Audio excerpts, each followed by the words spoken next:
Have you ever felt like your pursuit of greatness comes with a cost that you didn't even ask for? What if the very thing you're striving to achieve doesn't even satisfy you in the end, and that along the way you grow more and more discontent with the life that you're trying to live? Well, that, my friends, is what happens when we try to play God in our lives.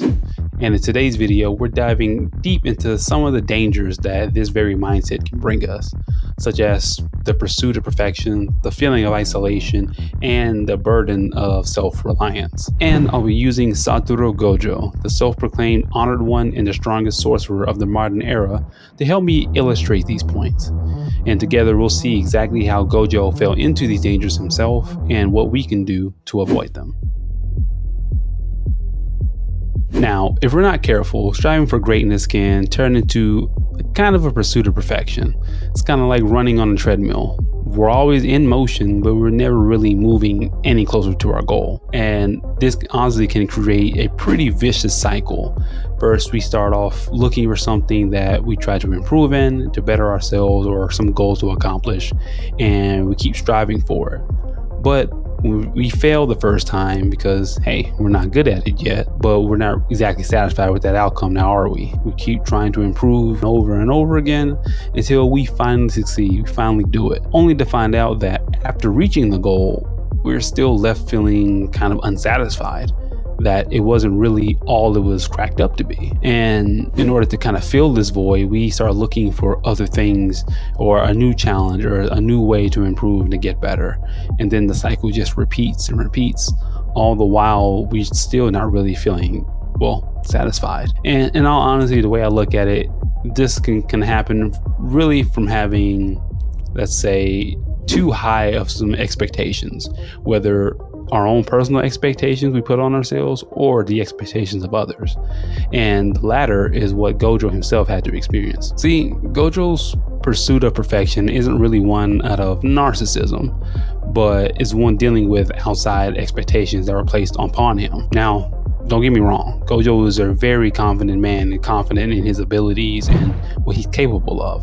But that in of itself isn't really the issue, because, well, ever since he was born, he's had to carry the weight of being one of, if not the strongest sorcerers in the Jujutsu world. And after Toji put those hands on him, Gojo became the strongest person of the modern era. And along with that prestigious title came with believing that he had to shoulder the entire world's problems. And to a degree, he kind of did. Nanami even went so far as to ask Geto, why couldn't they just leave everything to Gojo now that he became the self-proclaimed honored one? And while that wasn't initially the reason why Gojo set out to become stronger and to improve himself, it became internalized that he had to be the one that solves everything. And over time, this led him to, whether he knew it or tried to or not, to pursue this idea of perfection that he had to uphold, that he had to be the honored one, the strongest of the strong. And otherwise, what else really is there? And as for me, my pursuit of perfection stemmed from the expectations that I placed on myself. To be the best son, to be the best brother, to be the best boyfriend, best employee, and entrepreneur, and whatever other label that you want to put in there. And sure, these things come from a good place, right? I truly want to be the best that I can be for the people that I love and care about. But the way my mind is set up, I twisted it into this idea of perfection, that I couldn't give myself a break. Anytime I made the littlest of mistakes, I'd just be angry and discontent with myself, thinking that I should be better than what I am, thinking that I should be doing more and more, and that no matter what was happening, I had to be what everybody else needed at any given moment. And for those of you who are people pleasers as well and who understand my plight, then I know this is probably resonating with you to a degree. But what I want to encourage you is that in order for us to break the cycle, we need to be able to give ourselves permission to be imperfect. That realize, hey, we're only human, and there's only ever been one perfect person to walk this earth, and you're not him, and neither am I. So let's stop trying to be perfect and just give ourselves some grace so we can experience the freedom that life has to offer. Now, be honest. Have you ever felt like no one truly gets you, that even your closest friends and family members may not understand you 100%. Herein lies the second pain point, which is the feeling of isolation. See, for those of us who are on this self-improvement journey, who are trying to improve ourselves and strive for something greater, that very concept may seem a little foreign to some people. Now, to be honest, they may admire you and the effort that you're putting in and kind of, I guess, respect you a little bit. Or on the flip side, they may envy you because you're doing the thing that they feel like they can't do, or they know they should be doing, or whatever the case may be. But regardless on which end of the spectrum they are on, they can never really fully understand you, who you are, or what it takes to get to that level, the level that you're reaching for. And honestly, that can be a very lonely feeling once you realize that. And this is something that Gojo knew all too well. Because after he became the strongest sorcerer of the modern era, he was seen more as, well, a tool, as a means to an end than an actual person. I mean, heck, after his death, Yuta even stated that they pushed off the burden of being a monster solely on Gojo for so long, and that now that he was gone, somebody else had to take up that mantle. And this is a feeling that we didn't really see Gojo kind of wrestle with too much during his life, but after his fight with Sukuna, when he was, sent to the upper room to the airport, he reflected on the feeling of isolation that came from being at the top. He felt like it was a place where very few people can reach and even fewer can actually understand. Now, personally, I think the two that were, I guess, the closest to being able to understand Gojo were Yuta and Yuji. Of course, our main character duo. They actually saw him as a person and not just the title. As for me, this feeling of isolation kind of comes from a different place. See, I've always been one that's been sensitive to other people's needs and their emotions. I've often been told that I seem to always know what to say to people when they need to hear it. The truth is, I don't.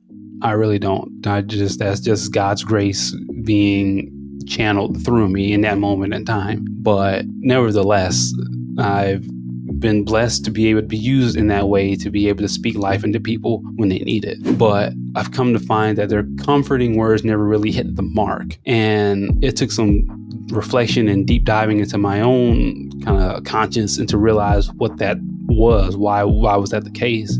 And I come to find out it's because I was expecting more out of the people that surrounded me than I realized. I was expecting them to do the exact same things that I do, to the same degree that I do things. And I was trying to hold them to the high expectations that I have for myself. And then I became dissatisfied whenever they weren't, met. And back to the whole idea of perfection, that's not really good, because the expectations I have for myself are way higher than what they should be, because again, we're not perfect, right?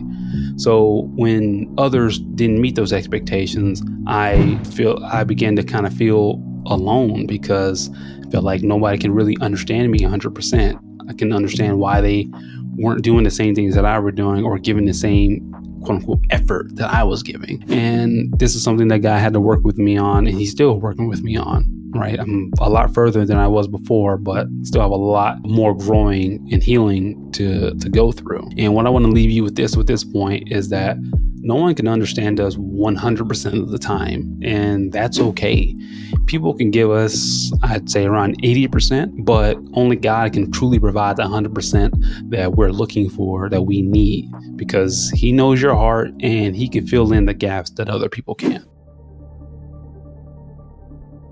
Now, I'm sure we've all heard the saying, if you want something done right, then do it yourself. Now, this may be true in most cases, but there comes a time when you need to be able to rely on other people. If you feel like you can't, then you're really exposing yourself to the burden of self-reliance. And this kind of comes about when you feel like you have to take on everything by yourself, and then you risk, just burning yourself out, because surprise, surprise, we aren't made to just shoulder everything on our own. And Gojo's no different.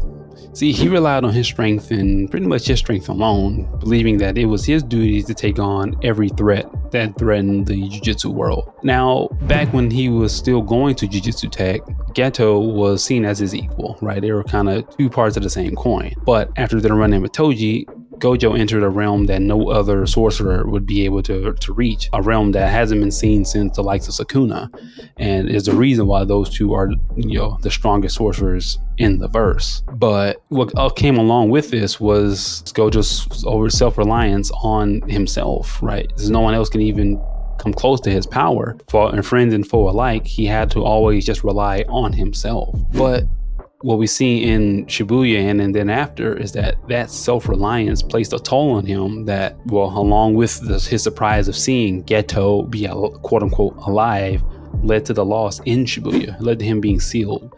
Because that he had to rely on his own strength for so long, he had no one else watching his back. Well, no one else that really could watch his back.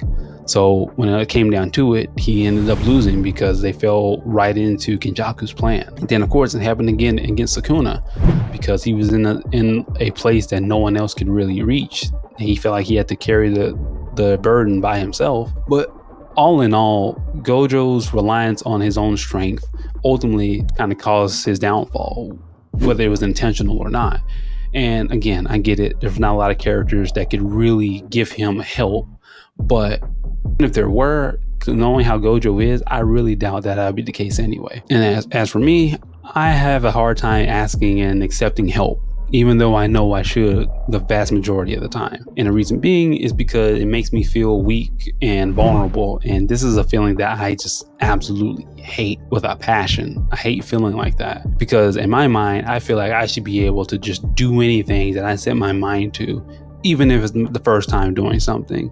Again, back to the whole idea of perfectionism and trying to control things that are outside of my control. And honestly, even if it's not just from a selfish reason, right? Because I feel like at times I need to be the rock for my loved ones, and that I can never really budge from that position because, again, I'll feel weak and vulnerable, and it's something I don't want to be because I'm supposed to be the one helping them. And that mindset really takes a toll. It really takes a toll. I mean, it leads to just burnout, depressive episodes. We're just feeling down and unmotivated, and just an overall feeling of emptiness on the inside because constantly pouring out, but you never feel like you're being refilled. And that's because you're trying to take on way too much than you can ever imagine. Unless it's just me, if I'm missing the mark on any of these things, then feel free to tell me in the comments below.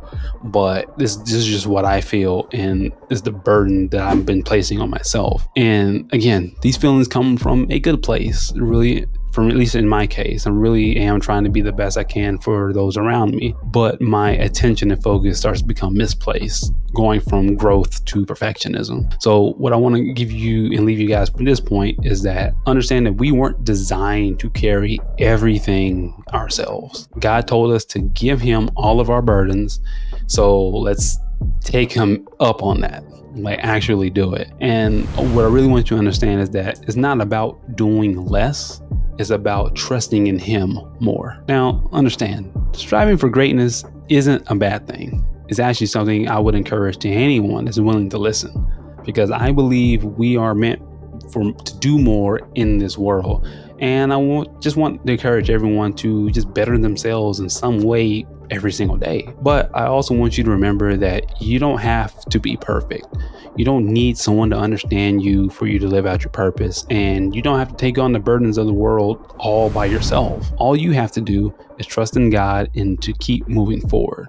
Do what you can and let him take care of the rest. And if you need more anime and faith-based encouragement, then check out this video right here on the screen.